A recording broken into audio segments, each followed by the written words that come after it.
और वहीं पूर्व आरटीओ कांस्टेबल सौरभ शर्मा की तलाशी मध्य प्रदेश पुलिस दिन रात एक किए हुए है, लेकिन अब तक उसका कोई पता नहीं चल सका है। अपनी पत्नी के साथ वो फरार है और परिवार को भी ये नहीं मालूम है कि आखिर वो है कहां। पूर्व आरटीओ कांस्टेबल सौरभ शर्मा के साथ ही उसके करीबियों पर भी शिकंजा कसता जा रहा है। सौरभ शर्मा के खिलाफ लुक आउट नोटिस जारी है, फिर भी वो कहां छिपा है इसका अब तक पता नहीं चल सका है। कहाँ गए थे, कुछ आइडिया है? नहीं सर, मतलब इधर से गाड़ी से गए, मेरी मम्मी बोली भोपाल में बोला। किस तारीख को गए थे? 16। सौरभ की वजह से उसकी फैमिली की जिंदगी नर्क हो गई है।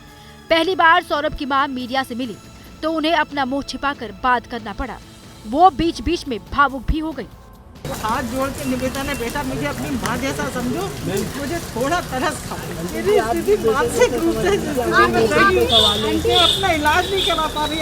एक और जहां पुलिस सौरभ शर्मा की तलाश कर रही है, तो उसके भोपाल और ग्वालियर, जबलपुर के ठिकानों पर ईडी ने छापेमारी की। छापे सौरभ के करीबी चेतन गौर के ठिकानों पर भी मारे गए। चेतन वही आदमी है जिसकी कार से सोना और लाखों रुपए बरामद किए गए थे। बात राजस्थान की, जहां के कोटपुतली में बोरवेल में गई बच्ची को निकालने के लिए 7 दिन से रेस्क्यू ऑपरेशन चल रहा है, लेकिन अभी तक बच्ची को बाहर नहीं निकाला जा सका। अब परिवार के सब्र का बांध टूट रहा है।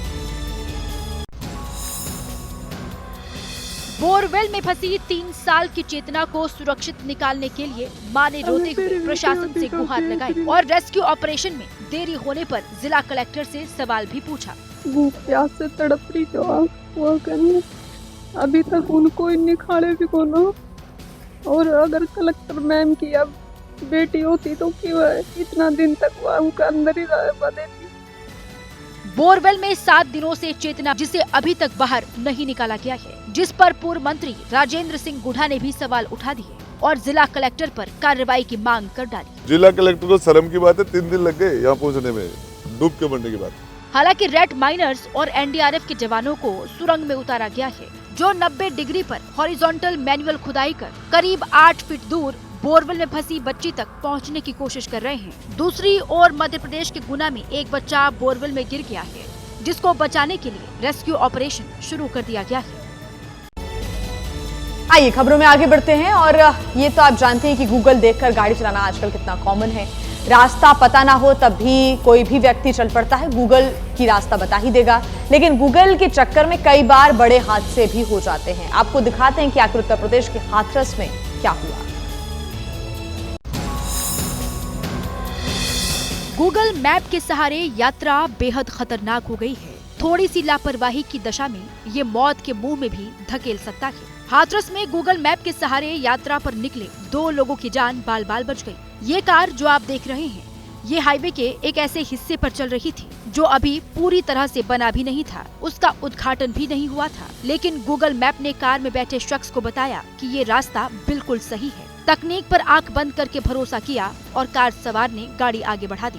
लेकिन आगे जाकर कार मिट्टी के टीले से टकरा गई। कार में बैठे लोगों की किस्मत अच्छी थी कि कार में सवार सभी लोग बचा लिए गए, क्योंकि गूगल की गलती से जान भी जा सकती थी, क्योंकि हाईवे पर डाइवर्जन का कोई चिन्ह नहीं था और न ही सड़क बंद होने की चेतावनी लिखी हुई थी। सुरक्षा के लिए लगातार जनपद स्तर से लगातार सुरक्षा के जो मानक है उनको पूरा करने के लिए लगातार प्रयास किए जा रहे हैं। फैक्ट आगे हमारे संज्ञान में आएंगे, उसके अनुसार हम लोग एप्रोप्रिएट जो भी एक्शन हो उसको लेंगे। और आइए अब बात करते हैं मध्य प्रदेश की, जहां के खरगोन में लव जिहाद का एक मामला सामने आया और अब पुलिस केस दर्ज कर आरोपों की जांच कर रही है।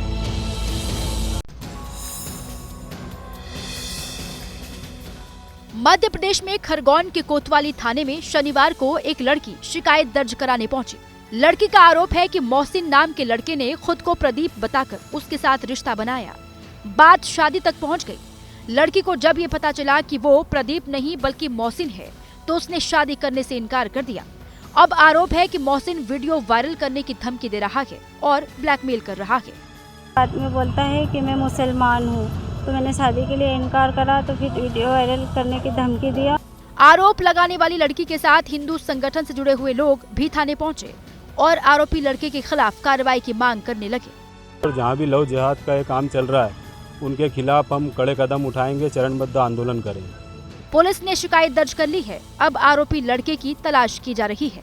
उसके द्वारा शिकायत आवेदन में जो तथ्य दिए हैं उसी के आधार पर उस आगे की कार्रवाई की जाएगी, वरिष्ठ अधिकारियों को अवगत करा सकते।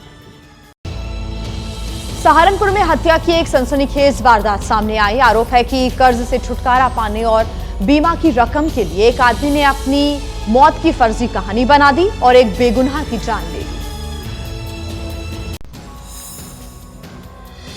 पुलिस की गिरफ्त में खड़ा ये है डॉक्टर मुबारक। आरोप है कि खुद को अमीर बनाने के लिए इसने अपनी ही मौत की साजिश रच डाली। साजिश ऐसी खौफनाक कि रोंगटे खड़े हो जाएं।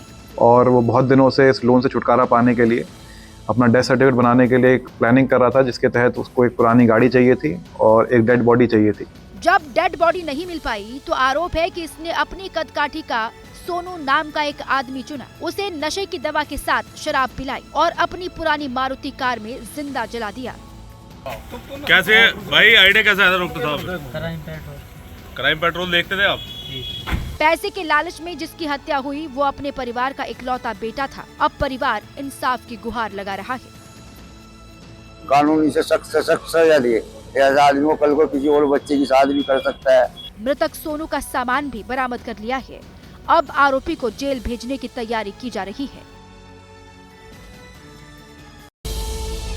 कश्मीर घाटी में हुई बर्फबारी ने पूरे क्षेत्र को सफेद चादर में ढक दिया है। पहाड़ों से लेकर घाटियों तक बर्फ की मोटी परत बिछ चुकी है। इससे तापमान में भारी गिरावट भी दर्ज की गई है। लोगों की मुश्किलों को भी बढ़ा दिया है। जम्मू कश्मीर हो, हिमाचल प्रदेश हो या उत्तराखंड, तीनों राज्यों में जमकर बर्फबारी हो रही है। धरती के स्वर्ग श्रीनगर में हर तरफ बर्फ ही बर्फ नजर आ रही है। बर्फबारी की वजह से जम्मू श्रीनगर नेशनल हाईवे बंद हो गया है, क्योंकि सड़कों पर कई फीट बर्फ जमी हुई है, जिसे हटाने का काम चल रहा है। बर्फबारी जितनी आंखों को भा रही है, उतनी ही मुश्किल भी खड़ी कर रही है। जम्मू कश्मीर के पुलवामा में महिलाओं के लिए पुलिस मसीहा बनकर आई। बर्फबारी में ये महिलाएं फंस गई थी, जिनका पुलिस वालों ने रेस्क्यू किया। डोडा के भद्रवाह घाटी में हर तरफ बर्फ का कब्जा है। चाहे पेड़ हो या पहाड़, घर या सड़क, हर ओर बर्फ ही बर्फ दिखाई दे रहा है। अनंतनाग में ऐसा लग रहा है जैसे मानो कोल्ड कर्फ्यू लगा हुआ है। बर्फबारी की वजह से लोग घरों में कैद होने को मजबूर हैं। ऐसे ही हालात बारामूला के भी हैं, जहां तंगमर्ग और आसपास के इलाकों में 1.5 फीट से अधिक बर्फबारी दर्ज की गई है। जम्मू कश्मीर में बर्फबारी की वजह से हवाई, रेल और सड़क यातायात पर असर पड़ा है। साथ ही साथ हिमाचल और उत्तराखंड में भी मौसम का मिजाज तल्ख है। जमकर बर्फबारी हो रही है। पर्यटकों के लिए मुसीबत भी ये मौसम बन चुका है, क्योंकि बर्फबारी की वजह से राज्यों की कई सड़कों को बंद कर दिया गया है। भारी बर्फबारी की वजह से हिमाचल और उत्तराखंड सफेद चादर में लिपट गया है। उत्तराखंड में मौसम पल पल मिजाज बदल रहा है। चक्राता और लोखंडी में जमकर बर्फबारी हो रही है, जिसकी वजह से पहाड़ियां चांदी सी चमक रही हैं। उत्तराखंड के उत्तरकाशी की तस्वीरें देखकर आप हैरान रह जाएंगे। जहां तक देखेंगे, जिस तरफ देखेंगे, हर जगह सिर्फ सफेद ही सफेद बर्फ नजर आएगी। उत्तराखंड का प्रसिद्ध स्कीइंग रिजॉर्ट औली स्विट्जरलैंड को भी मात दे रहा है। बर्फबारी की वजह से औली की मनोहर वादियां बर्फ की सफेद चादर से ढक गई हैं। हिमाचल में जमकर बर्फबारी हो रही है। किन्नौर में भी भारी बर्फबारी ने जिंदगी पर ब्रेक लगा दिया है। हिमाचल के कुल्लू और मनाली में भी जमकर बर्फबारी हो रही है, जिसकी वजह से कई रास्ते बंद हो गए हैं, जिसके कारण सैलानी फंस गए हैं। लाहौल और स्पीति में 100 से ज्यादा सड़कों को बंद कर दिया गया है। अटल टनल के पास इतनी बर्फ गिरी है जिसे देख पर्यटक हैरान हैं। बर्फबारी की वजह से कई जगहों पर बिजली भी गुल हो गई है। हालांकि सड़कों से बर्फ को हटाने का काम युद्ध स्तर पर चल रहा है।